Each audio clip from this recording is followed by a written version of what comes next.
ମା ହେଲା ପରେ କୁନି ଝିଅଙ୍କ ସହିତ କିପରି ଖେଳୁଛନ୍ତି ଜିନା ଆସନ୍ତୁ ଆଜିର ଭିଡିଓରେ ଜାଣିବା। ତ ଆପଣମାନେ ଜାଣିଥିବେ ଜିନା ଓ ରୁଦ୍ର ଗତ 4 ବର୍ଷ ପୂର୍ବେ ବିବାହ ବନ୍ଧନରେ ବାନ୍ଧି ହୋଇଥିଲେ। ରିଆଲିଟି ଶୋ ମାଧ୍ୟମରେ ଦୁହେଁ ପରସ୍ପରଙ୍କୁ ବିବାହ କରିଥିଲେ। ତାହେଲେ ଏବେ ମା ହୋଇଛନ୍ତି ଜିନା। ଜିନାଙ୍କର ଗୋଟିଏ କନ୍ୟା ସନ୍ତାନଟିଏ ଜନ୍ମ ନେଇଛନ୍ତି। ଆଉ ଏହି କାରଣରୁ ଜିନା ଏବେ ବେଶ ଖୁସି ଥିବାର ନଜର ଆସିଛନ୍ତି। ତ ଦୀର୍ଘ ଦିନ ହେବ ଜିନା ଓଲିଉଡ ଇଣ୍ଡଷ୍ଟ୍ରି ପୁରା ଦୂରେଇ ଯାଇଛନ୍ତି। ବାହାଘର ପରେ ସେ ବହୁତ ଅଳ୍ପ ମାତ୍ରାରେ ଓଲିଉଡ ଇଣ୍ଡଷ୍ଟ୍ରିର ସିରିଏଲରେ ନଜର ଆସୁଥିଲେ। କିଛି ରିଆଲିଟି ଶୋରେ ଆପଣମାନେ ଜିନାଙ୍କୁ ଦେଖିବାକୁ ପାଉଥିଲେ। ହେଲେ ଏବେ ମା ହେଲା ପରେ ସେ ସମ୍ପୂର୍ଣ୍ଣ ଭାବରେ ଟିଭି ପରଦାରୁ ଦୂରେଇ ଯାଇଛନ୍ତି। ଆପଣମାନେ ଜାଣିଥିବେ ଜିନା ସାମଲ ଓଡ଼ିଆ ଇଣ୍ଡଷ୍ଟ୍ରିକୁ ଆଲବମ୍ ଜଗତ ଜରିଆରେ ଆସିଥିଲେ। ଆଜକୁ ପ୍ରାୟ 25 ବର୍ଷରୁ ଅଧିକ ସମୟ ହୋଇଯିବ ଜିନା ଓଲିଉଡ ଇଣ୍ଡଷ୍ଟ୍ରିରେ ଅଭିନୟ କରି ଆସୁଛନ୍ତି।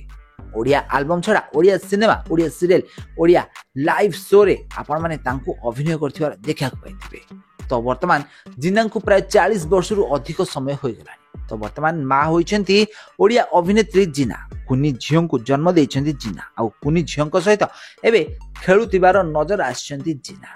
ତ ଫ୍ରେଣ୍ଡସ୍, ଆପଣମାନେ ଓଲିଉଡର ଏହି ଜବରଦସ୍ତ ଅଭିନେତ୍ରୀ ଜିନାଙ୍କୁ ତ ବେଶ ଭଲ ଭାବରେ ଜାଣିଥିବେ। ଜିନାଙ୍କର ବହୁତ ସାରା ଅଭିନୟ ଓ ବହୁତ ସାରା ଆଲବମରେ ଅଭିନୟ ତାଙ୍କର ଆପଣମାନେ ନିଶ୍ଚିତ ଭାବରେ ଦେଖିବାକୁ ପାଇଥିବେ। ତ ଫ୍ରେଣ୍ଡସ୍, ଆପଣମାନଙ୍କୁ ଓଲିଉଡର ଏହି ଜବରଦସ୍ତ ଅଭିନେତ୍ରୀ ଜିନା କେମିତି ଲାଗନ୍ତି, ତାଙ୍କ ଅଭିନୟ ଆପଣମାନଙ୍କୁ କେମିତି ଲାଗେ, ଆମକୁ କମେଣ୍ଟ ମାଧ୍ୟମରେ ନିଶ୍ଚିତ ଭାବରେ କମେଣ୍ଟ କରନ୍ତୁ। ଆଉ ଏଇଭଳି ଓଲିଉଡ ସମ୍ବନ୍ଧିତ ଟିକେ ଖବର ବିଷୟରେ ଅଧିକ ଜାଣିବାକୁ ଚ୍ୟାନେଲଟିକୁ ଜଲ୍ଦି ସବସ୍କ୍ରାଇବ କରିନିଅନ୍ତୁ।